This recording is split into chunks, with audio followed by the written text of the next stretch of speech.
Kid Rock just walked into the Senate and dropped a bomb that has Ticketmaster executives sweating bullets. The rock star told Congress exactly what millions of Americans have been thinking about the rigged ticket system. What he said about being beholden to no one reveals the real reason most celebrities stay silent about this scam. Now, it's not just about concert ticket, folks. This is about corporate monopolies crushing the American dream while politicians look the other way for decades. When Kid Rock says ticket pricing has been out of control for over 30 years, he's talking about a system that's been ripping off working families who just want to take their kids to see their favorite artists. Senator Marsha Blackburn, she's leading the charge, but notice how this only happens when Republicans control the conversation. The same establishment that allowed this merger in 2009 under Obama is the same swamp that's been enriching themselves while you pay $300 for nosebleed seats. Kid Rock gets it because he's not controlled by the machine. Now, speaking of not being controlled by anyone, you know what caught my eye recently? Right? You ever see something and instantly know it's going to turn heads? That's exactly what happened when I saw these Trump Never Surrender gold sneakers. Now, these aren't subtle, and they're not supposed to be. Gold finish, red, white, and blue details, Never Surrender right on the shoe. You put these on, you're making a statement that you stand with the only president who actually fought the swamp. Just like Kid Rock walking into the hearing room unafraid, these sneakers say you're unafraid to show your support. In a world where celebrities bow to corporate masters, these represent the courage to stand apart. Get yours at the link in the description because sometimes you need to make a statement without saying a word. But here's what the mainstream media won't tell you about Kid Rock's testimony. He specifically called out how artists, managers, and agents are scared to speak out because they might bite the hand that feeds them. Think about that. How many of your favorite celebrities are staying silent about issues that matter because they're owned by the same corporate machine? Kid Rock just exposed the entire entertainment industry's dirty little secret. Kid Rock on Capitol Hill, after senators introduced long-awaited bill promising changes for ticket buying. The Fans First Act would require disclosures about fees and the location of tickets, strengthen a law banning bots, and set stiff penalties for violations. Let's check this out. Ticket surf prices are just too high, right? Incredibly high. They've only gotten higher for 30 years. As an artist, what does this do for the American people? Well, it should stop them from getting ripped off and hopefully make America fun again so they can go out and attend some sporting events or big concerts at the prices that us, the artists, set, and not the secondary market and the brokers and the bots and the bad actors. How much have you paid for tickets? I know I've paid an arm and a leg. This sets it up. He's not just another celebrity witness. He is here because Congress has a concrete plan to tackle it. Positive reaction from fans as well. And here he is with Marsha Blackburn. Tell our audience what brings you to Washington today. We want to fix ticket pricing that's been out of control for, well over 30 years now. They've had hearings like this before. There's a big merger in 2009 with Ticketmaster and Live Nation, which many thought shouldn't have happened, and it's only made things worse. You just ask anybody these days about buying a ticket to a popular sporting event or concert, and they'll tell you that's a complete fiasco. So hopefully we can start to enforce the Bots Act, but more importantly, I would like to see, for the time being, a 10% cap be on the resale of a ticket, and I think that solves many, if not all of our problems. 10% cap. Yeah. I should tell you how much I spent for my Paul McCartney tickets. This is where Kid Rock moves from being just another frustrated artist to becoming the voice of millions of ripped-off fans. His testimony is about to get very, very personal. Here he is, Kid Rock's opening statement to the Senate Commerce Committee. There it is. Good afternoon. Thank you, Senator Blackburn and committee members for this opportunity. My name is Robert Ritchie, PKA Kid Rock. I just got to pause, dude. See Kid Rock testify on Capitol Hill was not on my bingo card today at all. We're going to watch it together, though. Says but, there it is. Good afternoon. Thank you, Senator Blackburn and committee members for this opportunity. My name is Robert Ritchie, PKA Kid Rock. I'm proud to say I've been packing arenas, amphitheaters, and stadiums with the greatest fans on earth for over 25 years. I'm also a capitalist. I'm here today because I love God. I love this country. Amen. I love live music and sports.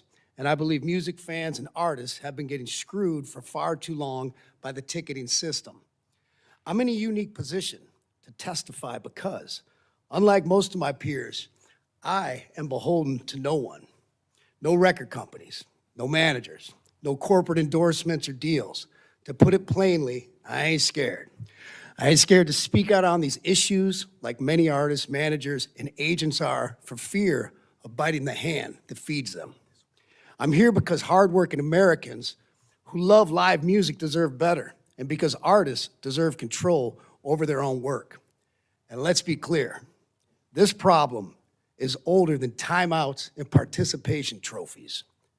30 years ago, members of the rock band Pearl Jam, members of the rock band Pearl Jam sat in these same seats, warning Congress about ticketing abuse. In 2009, Congress was told under oath that merging Live Nation and Ticketmaster would benefit artists and fans.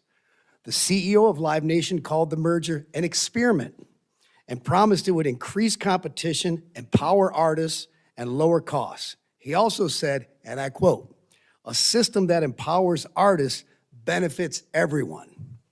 Almost need a rim shot after that. The CEO of Ticketmaster at the time also testified in 2009 and said, "We believe the combination of our two companies will benefit artists, fans, theaters, sports teams, museums, and all the other facilities, performers, and spectators who use our services. The economic foundation that supported artists in the past is crumbling. Piracy is threatening their livelihood. Secondary ticketing is driving up prices for the fans with absolutely no benefit to the artist. Needless to say, that experiment has failed miserably.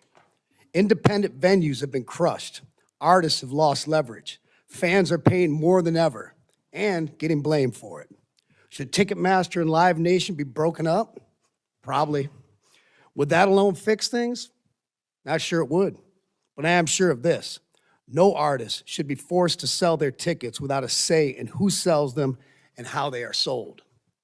What other business in America doesn't control or at least have a say in their own inventory? If artists had real choice, real competition would follow, and tickets would end up in the hands of real fans at the prices we, the artists, set. It's no secret, none, that this industry is full of greedy snakes and scoundrels. Too many suits lining their pockets off talent they never had and fans they mislead. The truth is, much of this could have been, or still could be, solved through technology, especially proof of humanity tools. It hasn't happened yet because there's just too much money in the secondary ticket market. Ticketing companies didn't fail to stop this. Seems they chose not to. Now, meanwhile, the problem has been addressed with much success overseas. In parts of Europe, resale ticket prices are capped, and it seems to be working. I've been advocating for a 10% price cap here in the States on the resale of a ticket. And in fairness, Ticketmaster and Live Nation have supported this cap. Where I'm confused is this. I don't think Ticketmaster needs a law passed to do this. If that's true, then it only proves these companies have been reactive, not proactive. I would implore Congress, this is important, to subpoena the contracts and deals between artists, promoters, buildings, ticketing companies, agencies, and vendors, because as I understand it, you will find mountains of fraud and abuse. Now, my positions and solutions are as follows. Number one, artists should control who sells their tickets and how. Number two, resale ticket price caps work and protect real fans.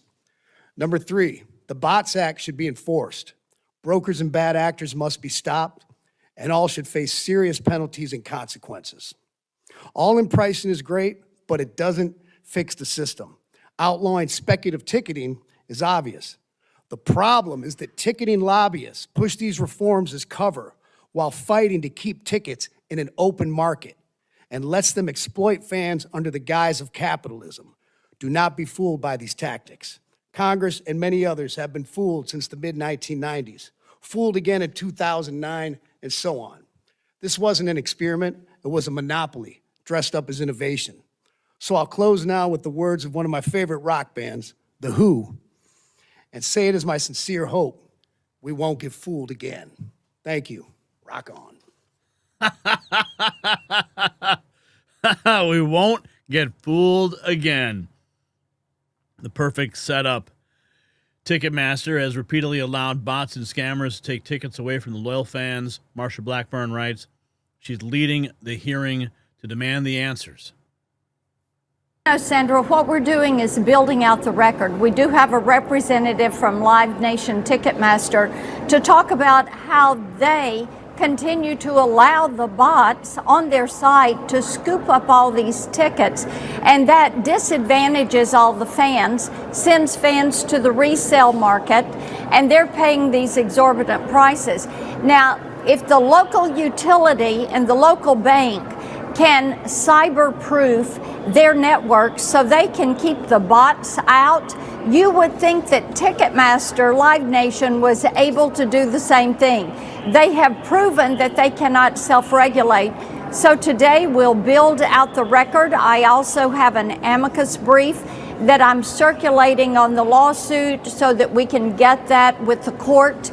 And it is important that we address this problem. It's a consumer protection issue, and we want fans to be able to go to concerts, to shows, to sporting events, and enjoy those and not be ripped off by the resellers. Make America fun again.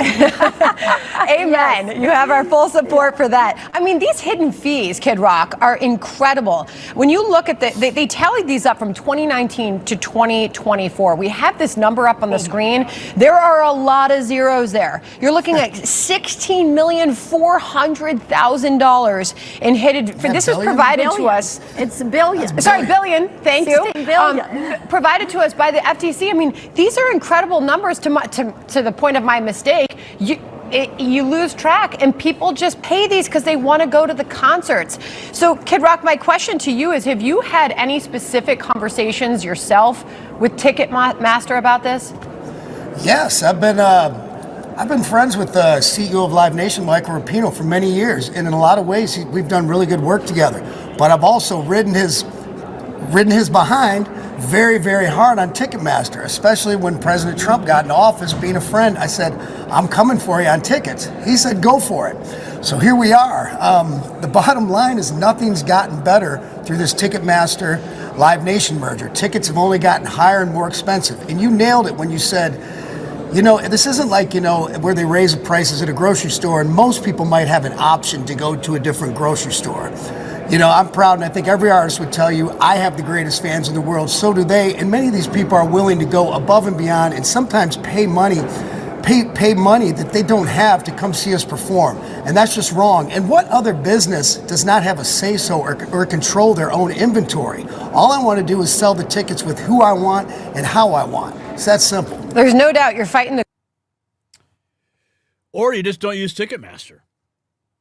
So the moment that says everything, when Kid Rock declared, I ain't scared. That's the difference between real Americans and the controlled opposition we see everywhere else. While other celebrities read scripts written by their handlers, Kid Rock walked into the lion's den and spoke truth to power about a system that's been screwing over fans for 3 decades. So the hearing proves what we've always known. It takes outsiders to fix the rigged systems that insiders created. And Kid Rock didn't have to do this. He's already made his millions, but he showed up because he actually cares about the fans getting ripped off. Compare that to the silence from every other major artist who's too scared to challenge the machine. We need more people willing to speak truth regardless of the consequences. The swamp counts on good people staying quiet while they rob us blind. Do you think Kid Rock's courage will inspire other celebrities to finally speak up? And hey, while you're thinking about that, check out the Next News merch shop to show your support for independent media that isn't afraid to tell the truth. The system controls information. Information control is power. They don't want you to see this. The truth only survives together. They don't want this shared. Share this now.